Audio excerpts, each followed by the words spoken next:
ఓ అలాగా, సరే అమ్మా, నేను ఇప్పుడే వస్తున్నాను. ఇదిగో ఇప్పుడే బయలుదేరుతున్నాను. ఉంటానమ్మా. హలో హలో బాసు, ఎక్కడికి బయలుదేరా? నేను అర్జెంటుగా వెళ్ళాలి శైలు. ఆగాగు. నాకు తెలియకుండా నీకంత అర్జెంట్ పనులు ఏమున్నాయబ్బా? కొంపతీసి ఏ పిల్లైనా రమ్మందా? ఎవరిది చెప్పు, దానికి ఇత్తడిత్తడి అయిపోద్ది. ఆపో, అమ్మ అర్జెంటుగా ఇంటికి రమ్మని ఫోన్ చేసింది. అయ్యో అలాగా, సారీ సారీ. ఇంతకీ ఎందుకు రమ్మన్నారు? ఏమో నాకు తెలీదు, అది తెలుసుకుందామని వెళ్తున్నాను. ఆగాదిత్య, నేను వస్తాను. నువ్వెందుకు? ఇక్కడుండి నేను మాత్రం ఏం చేస్తాను? నేను వస్తాను. పద. ఎక్కడికమ్మా? డాడీ, ఆంటీ ఎందుకో ఇంటికి రమ్మన్నారంట డాడీ. మేము వెళ్ళి కలిసి వస్తాం. Bye daddy. అది కదమ్మా, అది మీ కూతుర్ని ఆదిత్యతో తిరగడం మానుకోమని చెప్పండి. అది మీకు మంచిది, మీ కూతురికి మంచిది. మీ కూతురు నాకు తోడికోడలు అని ఊహే భరించలేకపోతున్నాను. రేపది మా ఇంటికొస్తే శవంగా తిరిగెళ్తుంది, గుర్తుంచుకో. ఇక్కడ చూస్తే వీళ్ళిద్దరూ కలిసి ఆ ఇంటికి వెళ్తున్నారు. ఏం జరుగుతుందో ఏంటో.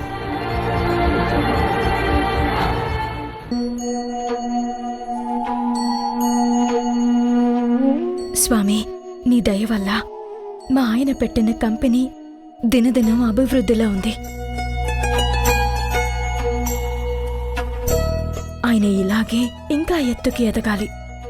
అలాగే నా స్వగృహ ఫుడ్స్ కూడా బాగా పెరిగి ఒక పెద్ద షాప్ పెట్టుకోవాలి.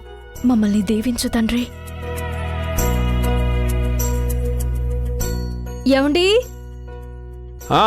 వస్తున్నా. హారతి తీసుకోండి.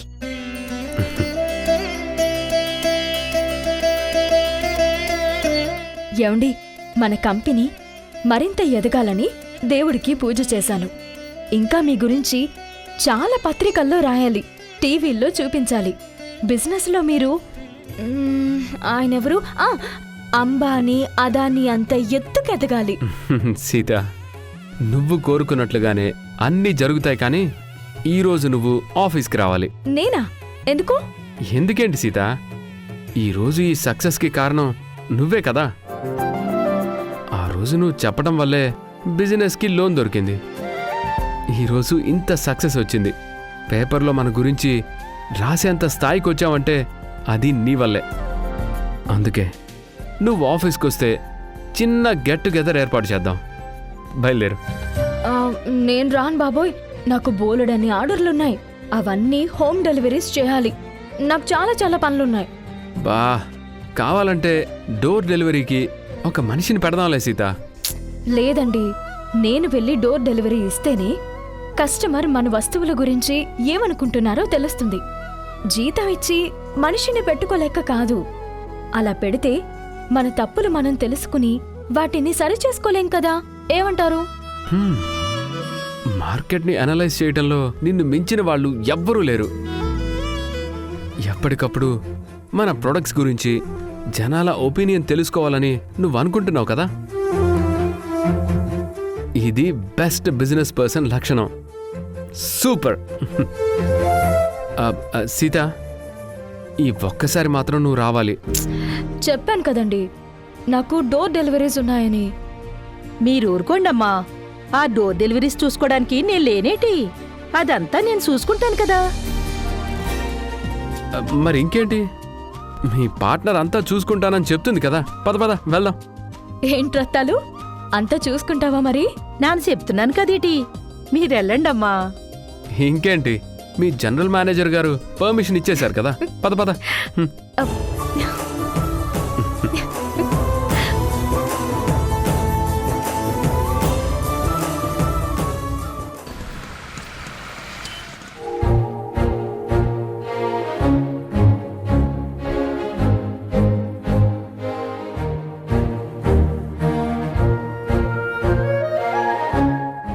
ఏంటి అలా చూస్తున్నావు? కార్ అంత కరెక్ట్గా ఎలా నడుపుతారు మీరు?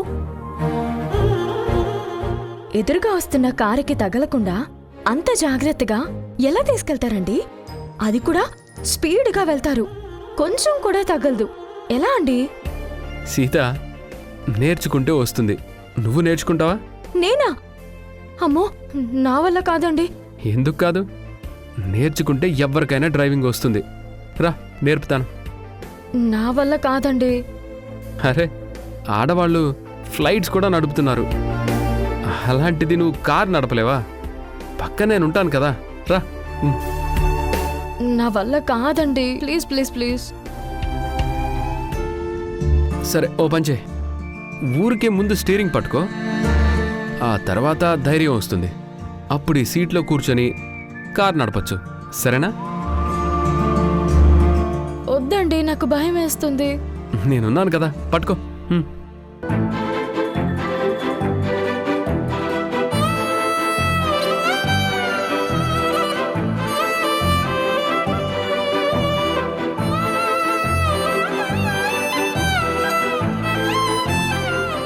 అయ్యో వద్దండి. పట్టుకోమని చెప్తున్నాను కదా.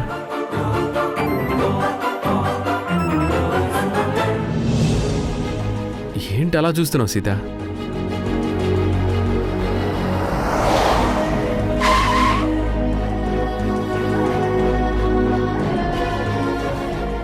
సీత,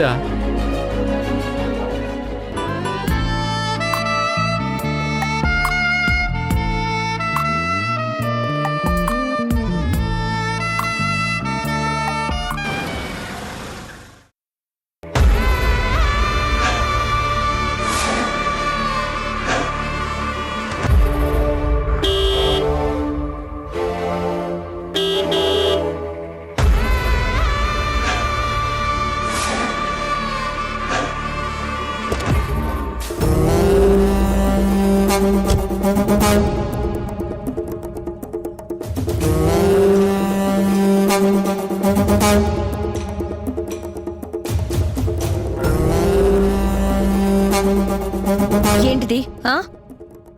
రోడ్డు మీద మీరు రొమాన్స్ ఏంటి? పబ్లిక్ షో చేస్తున్నారా? అవును, నీకు చూపించాలనే చేశాము. చూసావా? అలా వాగడానికి సిగ్గులేదా? నాకెందుకు సిగ్గు? నేనేమైనా పరాయి మగాడితో తిరుగుతున్నానా? నా భర్తతోనే కదా రొమాన్స్ చేస్తున్నాను. నీకు రొమాన్స్ చేయాలనిపిస్తే మీ ఇంటికెళ్ళి మీ ఇష్టం వచ్చినట్టు ఊరేగండి. అంతేగాని ఇలా రోడ్డు మీద న్యూసెన్స్ చేయకండి. నువ్వుండగా న్యూసెన్స్ చేసే అవకాశం వేరే ఎవరికిస్తావు శశి? ఒకసారి ఇటు చూడు. మా కారు ఎక్కడుంది? రోడ్డుకి యువతల వైపు ఉంది. నీ దారి నువ్వు పోకుండా ఆగి మా కారుకి ఎదురుగా నిలబడి మమ్మల్ని చూస్తున్నావు. ఇప్పుడు చెప్పు, ఎవరిక్కడ న్యూసెన్స్ చేస్తున్నారు? నువ్వా మేమా? ఏమండి, పాపం శశినేమనకండి. ఎందుకంటే మన ఎదుగుదలకి శశినే కారణం. ఏంటలా చూస్తున్నావు? నిజం శశి, నిజంగా నీ వల్లే మా ఆయన ఈరోజు ఒక కంపెనీ పెట్టి దాన్ని సక్సెస్ఫుల్గా నడిపిస్తున్నారు. పేపర్లో కూడా ఆయన గురించి రాశారు. నువ్వు చూసావా?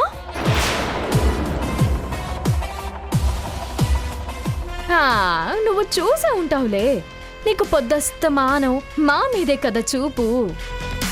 మేము ఏం చేస్తున్నామో ప్రతి క్షణం కాపలా కాస్తూనే ఉంటావు. మీ గురించి పట్టించుకోవాల్సిన అవసరం నాకు లేదు. అవునా? మరైతే మా గురించి నీకెందుకు? నీ దారిన నువ్వు పోవచ్చు కదా. అలా వెళ్ళిపోతే తను శశిరేఖ ఎలా అవుతుంది సీత? ఏదేమైనా నువ్వు ఇలాగే మమ్మల్ని రెచ్చగొడుతూనే ఉండాలి. ఎందుకంటే మా సక్సెస్కి నువ్వే పునాది. నువ్వు లేకపోతే మా ఆయన ఇంకా రాళ్ళు కొట్టుకుంటూనే ఉండేవారు. నీ వల్లే ఈరోజు ఆయన ఎదిగారు. ఇంకా ఇంకా ఎదుగుతూనే ఉంటారు. నువ్వు అలాగే చూస్తూ ఉండు, ఇలాగే అడ్డుపడుతూ ఉండు. ఓకే? ఏమండి, పదండి వెళ్దాం.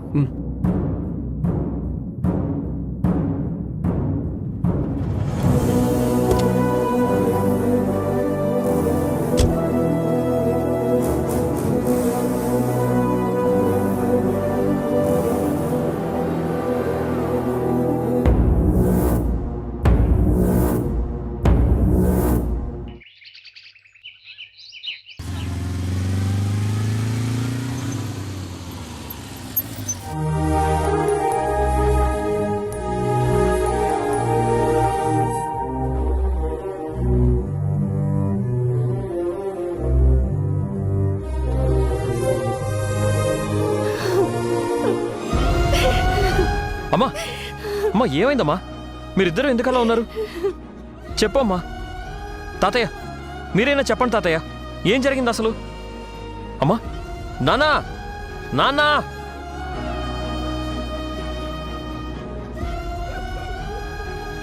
నానా, నానా. రే, మీ నాన్న కనిపించడం లేదురా.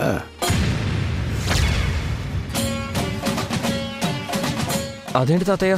అవునరా, ఉదయం నుంచి మీ నాన్నగారి జాడ తెలియడం లేదు. ఎక్కడికి వెళ్ళారో తెలియట్లేదు, ఏమయ్యారో తెలియట్లేదు. నాకైతే కాళ్ళు చేతులు ఆడట్లేదురా.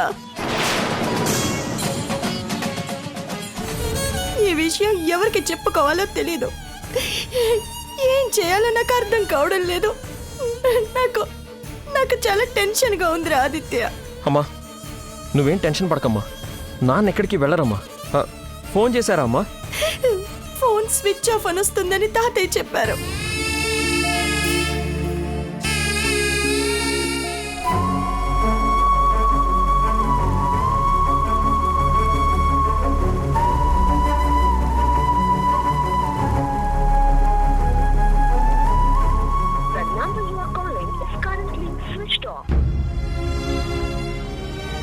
ఏం జరిగినా పట్టించుకొని మనిషి నేను ఆవేశపడినా మీ నాన్న మాత్రం వదిలేయమని నాకు సర్ది చెప్తారు. అలాంటి మనిషి ఎవరికి ఏమి చెప్పకుండా ఇలా కనిపించకపోవటం ఏంటో నాకు అర్థం కావడం లేదురా. అమ్మా, నిన్నేమైనా బాలు అన్నయ్యతో గొడవ పడ్డం కానీ, శశి వదినతో ఏమైనా మాటలు పెరగడం కానీ ఏమైనా జరిగాయా అమ్మా? అలాంటిది ఏమీ లేదురా. లేదురా, నిన్నంతా నేను ఇంట్లోనే ఉన్నాను, ఏ గొడవ జరగలేదు. అయినా మీ అమ్మాయినే ఎప్పుడైనా వాడి మీద కోపంతో అరుస్తుందేమో కానీ మీ నాన్న అసలు గొడవ పడే మనిషే కాదురా. అదే తాతయ్య ప్రాబ్లం. ఎప్పుడూ శాంతంగా ఉండే మనిషికి ఒక్కసారి కోపం వచ్చిందంటే అది పీక్స్లో ఉంటుంది. ఎలాంటి శాంతమూర్తినైనా ఇరిటేట్ చేయడంలో శశి వదిన బాలు అన్నయ్యకి బాగా తెలుసు. లేదురా, నిన్న ఏ గొడవ జరగలేదు. అయినా ఏం జరిగినా నాకు చెప్పకుండా ఆయన ఎక్కడికి వెళ్ళరు. నాకెందుకో భయంగా ఉందిరా. తాతయ్య, ఆయనకేం కాదు కదా? లేదమ్మా, నువ్వు అనుకున్నట్టు అలాంటిది ఏం జరగదమ్మా. ఆ భగవంతుడు మంచి వాళ్ళని పరీక్షిస్తాడేమో గాని వాళ్ళకు అన్యాయం చేయడమ్మా. నువ్వు మీ ఆయన ఎవరికి ఏ అన్యాయం చేయలేదు. అలాంటిది మీకెందుకు అలా జరుగుతుంది తల్లి? ఇలాంటి సమయంలోనే ధైర్యంగా ఉండాలమ్మా. నువ్వేం దిగులు పడకు. అమ్మా, నువ్వేం దిగులు పడద్దమ్మా. నాన్నకేం కాదమ్మా. నాన్న ఎక్కడికి వెళ్ళారో తెలుసుకునే బాధ్యత నాదమ్మా. శైలు, పద.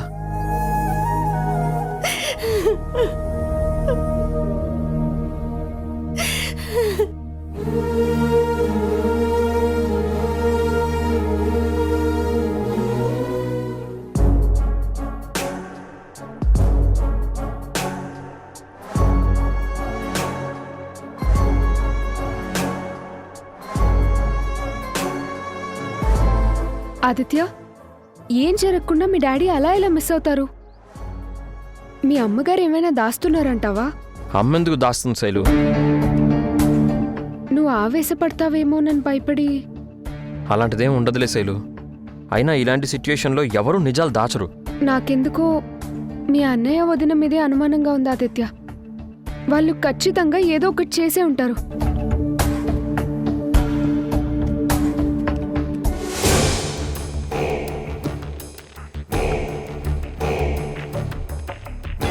శైలు, ఒకసారి అటు చూడు.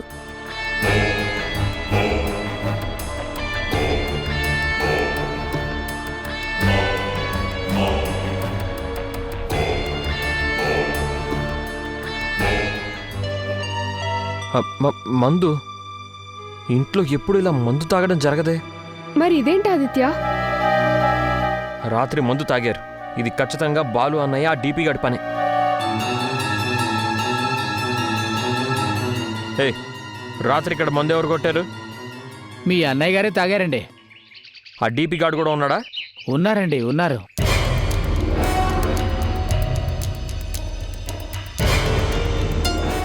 అర్థమైంది శైలు. రాత్రి ఇక్కడ ఏదో ఇష్యూ అయింది. ఇంట్లో తాగడం నాన్నకి నచ్చదు. ఇంటిని దేవాలయంలో చూసుకుంటాడు. అందుకే ఇక్కడ మందు తాగారంటే something is happened. Aditya, CC camera. Yes, ఖచ్చితంగా అందులో రికార్డ్ అయి ఉంటుంది. పచ్చలు వెళ్ళి చూద్దాం, పద.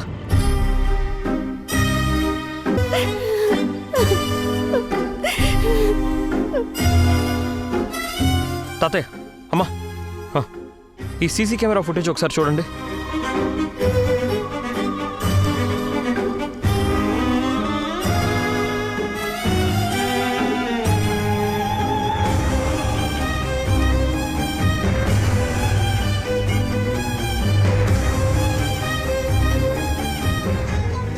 ఏంటి ఏంటి బావుగారు, ఏంటా మాటలు?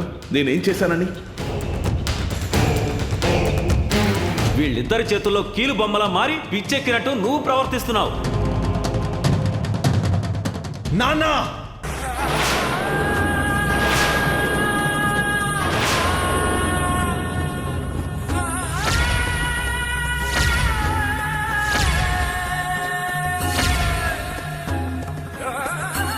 లోపలికెళ్ళో.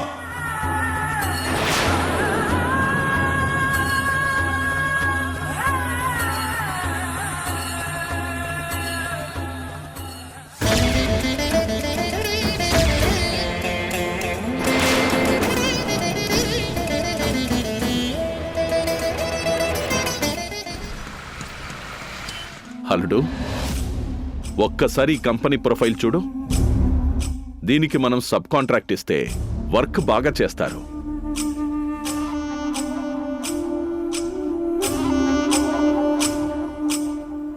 అదేంటి మావయ్య, మనం చేస్తామని కదా వర్క్ ఆర్డర్ ఇచ్చారు, కానీ మనం సబ్ కాంట్రాక్ట్ ఇవ్వడం ఏంటి? అదే బిజినెస్ కదా బాలు. పెద్ద పేరున్న కంపెనీలో ఎప్పుడు వాళ్ళు దిగి వర్క్ చేయరు. ఇలా సబ్ కాంట్రాక్ట్స్ ఇచ్చి సంపాదించుకుంటారు. అల్లుడు, 100 రూపాయలు మనం తీసుకొని 50 రూపాయలకి సబ్ కాంట్రాక్ట్ ఇస్తాం. మనం ఏం చేయకుండానే హాయిగా కూర్చొని 50 రూపాయలు సంపాదించొచ్చు. అది మన కంపెనీ వాల్యూ. సరే మావయ్య, కానీ వర్క్ క్వాలిటీ విషయంలో చాలా జాగ్రత్తగా ఉండాలి. అది చూసుకోవడానికి మా డాడీ ఉన్నారు కదా బాలు. You don't worry. ఇంటి దగ్గర నుంచి ఫోన్. గంటయ్య అయి ఉంటాడు, అటెండ్ చేయి బాలు. హలో బాబుగారు, మీరు తొందరగా ఇంటికి రావాలండి. ఎందుకురా? అయ్య బాబోయ్, ఇక్కడ కొంపంతా తగలబడిపోయేలా ఉందండి. ఏం మాట్లాడుతున్నారో పిచ్చోడా? అయ్యో నిజమండి, మీ ఇంటికి మీ తమ్ముడు వచ్చాడండి. ఆదిత్య గాడొచ్చాడా? అసలు వాడెందుకు వచ్చాడు? ఏమోనండి, నాకేం తెలుసు. మీ అమ్మ, తాతయ్య గారు, తమ్ముడు అందరూ కలిసి ఏదో మాట్లాడుకుంటున్నారండి. ఒక్కసారి వస్తే మంచిదండి మీరు. సరే, నువ్వు ఫోన్ పెట్టేయ్. శశి, మనం వెంటనే ఇంటికి వెళ్ళాలి. ఆ ఆదిత్య గాడు అక్కడేదో మీటింగ్లు మొదలు పెట్టాడంట. అల్లుడు, వెంటనే వెళ్దాం పద. లేట్ చేస్తే వాడు ఏదో ఒకటి చేస్తాడు. వెళ్దాం పద.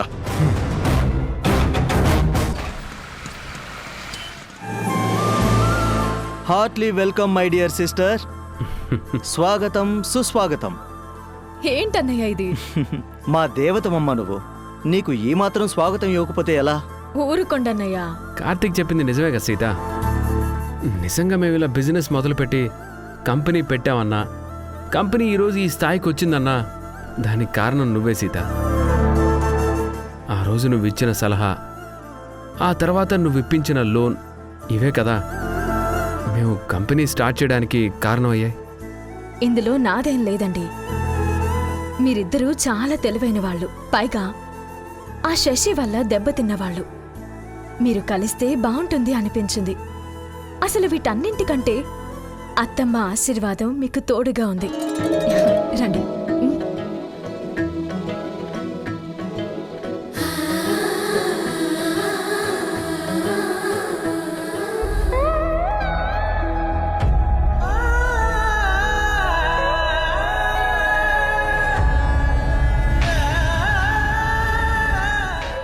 ఇదేంటి? ఇది రాణి ఇండస్ట్రీస్, అంటే అమ్మ పేరు మీద పెట్టిన కంపెనీ. ఇది అమ్మదే. అందుకే అమ్మ స్థానం ఎప్పటికీ అలానే ఉంటుంది. మేము ఏ నిర్ణయం తీసుకున్నా ముందు అమ్మకి చెప్తాం. అమ్మకి చెప్పకుండా ఇక్కడ ఒక్క పేపర్ కూడా కదలదు. పెద్దలని గౌరవించే ఏ మనిషికైనా జీవితంలో విజయం దక్కుతుందండి. మీరు మాట్లాడుతూ ఉండండి, నేను ఇప్పుడే వస్తాను.